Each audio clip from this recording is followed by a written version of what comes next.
16 अक्टूबर, बेंगलोर। सुबह 7 बजे एक 20 साल की लड़की अपने घर से निकली एग्ज़ाम देने। वही कॉलेज, वही रास्ता, वही सपने। दोपहर को एग्ज़ाम ख़त्म हुआ। वो वापस चल दी अपने घर की तरफ, लेकिन वो घर कभी पहुंची ही नहीं। पुलिस को फैमिली ने 6 महीने पहले बताया था। उन्होंने कंप्लेन की थी, उन्होंने दरवाज़ा खटखटाया था। पुलिस ने बात सुनी और छोड़ दी। आज वो लड़की नहीं रही। ये सिर्फ एक मर्डर केस नहीं है, ये एक ऐसी लड़की की कहानी है जिसने सब कुछ सही किया, जिसने ना कहा, जिसने कंप्लेन की, जिसने अपनी ज़िंदगी अपने हिसाब से जीने की कोशिश की और सिस्टम ने उसे फेल कर दिया। एक बार नहीं, बार बार। आज हम बात करेंगे यामिनी प्रिया की और उन सवालों की जो हम सबको पूछने चाहिए। Hi, my name is Jayashree and welcome to between black and white.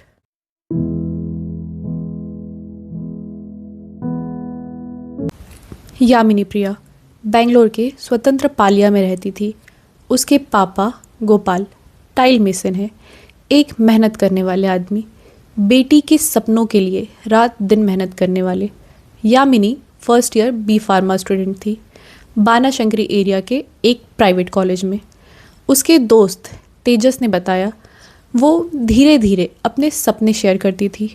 Quite थी लेकिन अंदर से बहुत स्ट्रॉन्ग। वो एक नॉर्मल स्टूडेंट थी, अपनी ज़िंदगी में बिज़ी, अपने फ्यूचर के लिए पढ़ रही थी। 16 अक्टूबर की सुबह 7 बजे एग्ज़ाम देने निकली। पेरेंट्स ने घर से भेजा जैसा हर रोज़ करते थे। दोपहर में एग्ज़ाम ख़त्म हुआ। यामिनी वापस चल दी रेलवे ट्रैक के पास, मंत्री स्क्वायर मॉल के पीछे वाले रास्ते से।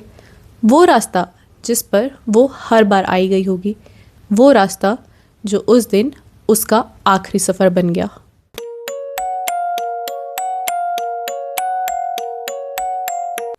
अब बात करते हैं उस इंसान की जिसने ये सब किया। विघ्नेश उर्फ संजय, 26 साल का, यामिनी का पड़ोसी, उसी स्वतंत्र पालिया एरिया में रहता था। उसने यामिनी को प्रपोज किया। यामिनी ने मना कर दिया, क्लियरली, डायरेक्टली। यहाँ बात खत्म हो जानी चाहिए थी, लेकिन विघ्नेश के लिए ये शुरुआत थी।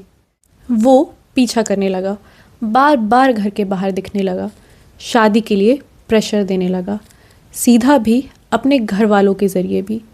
यामिनी के पेरेंट्स के पास प्रपोज़ल आया, उन्होंने साफ मना कर दिया। तब यामिनी ने वही किया जो सही था, पुलिस के पास गई। उसके पापा ने कंप्लेन की 6 महीने पहले श्रीरामपुरा पुलिस स्टेशन में। पुलिस ने क्या किया? एक अंडरटेकिंग साइन करवाया। दोबारा परेशान किया तो एक्शन होगा। कोई एफआईआर नहीं, कोई रजिस्टर्ड केस नहीं, सिर्फ एक कागज़। विघ्नेश ने साइन किया और 6 महीने के लिए गायब हो गया। फैमिली ने सांस ली, सोचा ख़त्म हो गया, लेकिन ख़त्म कुछ नहीं हुआ। वो सिर्फ इंतज़ार कर रहा था।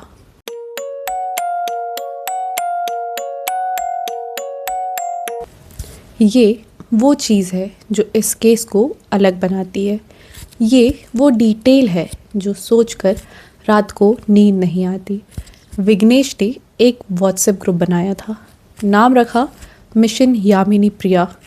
इस ग्रुप में था उसका साथी हरीश, 30 साल का, डेली वेज वर्कर, और इस ग्रुप का काम था यामिनी की हर मूवमेंट ट्रैक करना। कब घर से निकलती है, कौन सा रास्ता लेती है, कब अकेले होती है। ये कोई एक पागल आदमी की अलग हरकत नहीं थी, ये एक प्लान्ड ऑर्गेनाइज सर्वेलेंस थी, एक 20 साल की पढ़ी लिखी स्टूडेंट के खिलाफ। और अक्टूबर से 1 महीने पहले विघ्नेश फिर से एक्टिव हो गया था। हैरासमेंट शुरू हो गई थी फिर से। यामिनी ने पापा को नहीं बताया, शायद सोचती थी संभाल लेगी। पापा ने बाद में बताया, मैं रेगुलरली पूछता था। उसने कुछ नहीं कहा। काश एक ऐसा लफ्ज़ है जिसका बोझ पूरी उम्र नहीं उतरता। और फिर आया 16 अक्टूबर।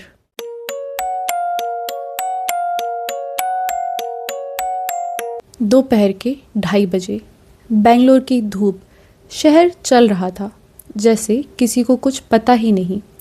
यामिनी रेलवे ट्रैक्स के पास चल रही थी, मंत्री स्क्वायर मॉल के पीछे वाले रास्ते में। तभी एक बंदा पीछे से आया, विघ्नेश उर्फ संजय। एक हाथ में चिली पाउडर, दूसरे हाथ में चाकू। उसने चिली पाउडर उसके आँखों में डाल दिया ताकि वो कुछ ना देख सके, चिल्ला ना सके, भाग ना सके। हरीश, उसका साथी, इस पूरी प्लानिंग में शामिल था। फिर विघ्नेश ने वो किया जिसका बयां अल्फाजों में नहीं किया जा सकता। आसपास के लोगों ने चीखें सुनी, भागे, लेकिन कुछ सेकंड्स में सब कुछ खत्म हो चुका था। विघ्नेश वहाँ से भाग गया। हरीश सोलादे वनाली की तरफ निकला। पोस्टमार्टम रिपोर्ट में कंफर्म हुआ, नेक पर डीप वुंड्स थे, फेस पर मल्टीपल स्टैब वुंड्स, चाकू से बहुत ज़्यादा ब्लड लॉस।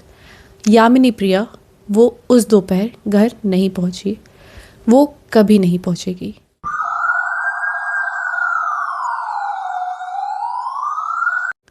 विघ्नेश और हरीश दोनों एक रात फरार रहे।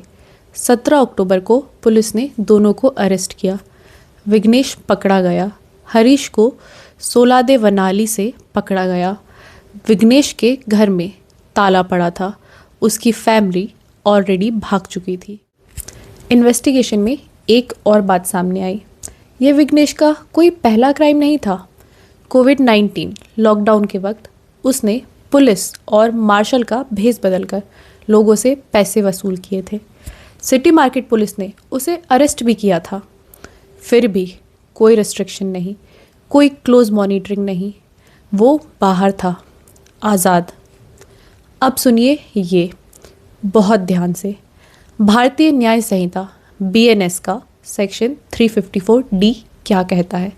स्टॉकिंग एक कॉग्निजेबल ऑफेंस है, मतलब पुलिस को FIR रजिस्टर करना पड़ता है, बिना फैमिली की इजाज़त के, बिना विक्टिम के बार बार कहने के। कंप्लेन आते ही FIR होनी चाहिए थी, लेकिन यामिनी के केस में सिर्फ एक कागज़, एक अंडरटेकिंग, और वो कागज़ उसकी जान नहीं बचा सका।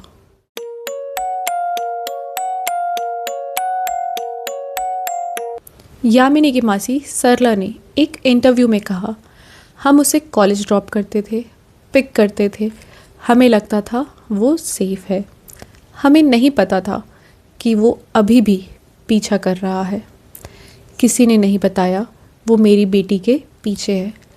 जब पुलिस का फ़ोन आया तब सब कुछ टूट गया। यामिनी एक फार्मासिस्ट बनना चाहती थी। वो अपने दोस्त तेजस के साथ कॉलेज के बाद फ्यूचर की बातें करती थी। धीरे धीरे वो एक बेटी थी, एक दोस्त थी, एक सपना थी, और वो ये जानती थी कि कैसे ना कहते हैं। उसने कहा भी, लेकिन किसी ने नहीं सुना, और यही इस देश का सबसे बड़ा दर्द है।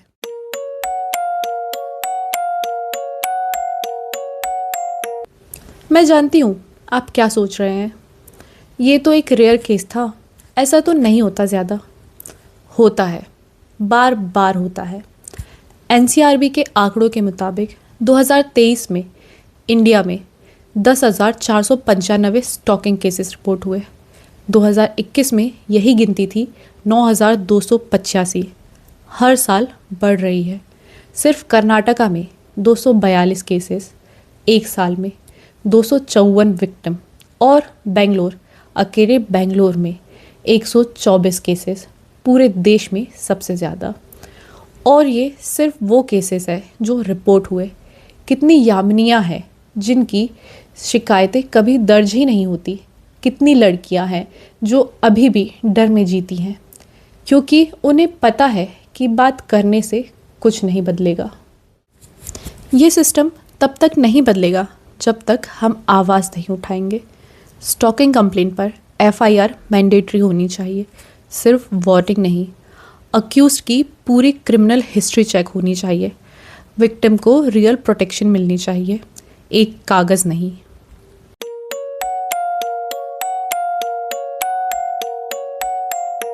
यामिनी प्रिया ने कोई गलती नहीं की। उसने ना कहा जो उसका हक था। उसने कंप्लेन की जो सही था। उसने अपनी ज़िंदगी अपने टर्म्स पर जीने की कोशिश की और सिस्टम ने बार बार उसे नज़रअंदाज किया। अगर आपके आसपास कोई ऐसी सिचुएशन में है, प्लीज़ सिर्फ देखें नहीं, कंप्लेन करें, लिखित में दर्ज करवाएं, हर चीज़ डॉक्यूमेंट करें। अगर लोकल पुलिस नहीं सुनती, एनसीडब्ल्यू है, लीगल एड सेंटर्स है, मीडिया है, और अगर कोई नहीं सुनता तब भी रुकना नहीं। इस वीडियो को शेयर करें ताकि ये बात सिर्फ एक स्क्रीन तक ना रहे। लाइक करें अगर आप चाहते हैं कि स्टॉकिंग लॉस सच में लागू होने चाहिए। कमेंट में बताएं क्या आपको लगता है चीज़ें बदल रही हैं। सब्सक्राइब करें क्योंकि ऐसी कहानियाँ सुनना ज़रूरी है।